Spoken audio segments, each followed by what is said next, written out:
अस्सलामु अलैकुम वरहमतुल्लाहि वबरकातुहू। बहुत ज़्यादा पूछा जाने वाला नाम है और ये हम वीडियो इसकी बना चुके हैं और पूछा गया है कि ये बता दें नाम रख सकते हैं नहीं रख सकते। वो है उरहान। उरहान नाम रखना कैसा? उरहान ये हा के साथ है, छोटी वाली हा, उरहान।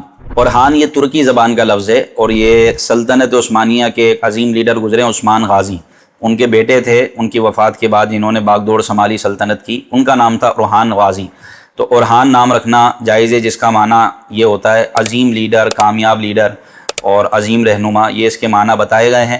ज़्यादा नाम रखने में कोई हरज नहीं। अलबत्ता हमें हुक्म है कि हम नाम सहाबा और अहले बैत के नामों पर, अंबिया किराम अलैहिमुस्सलातु वस्सलाम के नामों पर नाम रखें ताकि इसकी बरकतें मिलें। साथ साथ हमारे यूट्यूब चैनल अस्मा इस्लाम को आप सब्सक्राइब करें। हर आने वाली वीडियो पे कमेंट करें, उसको देखें और दूसरों को शेयर करें। अस्सलामु अलैकुम वरहमतुल्लाहि वबरकातुहू।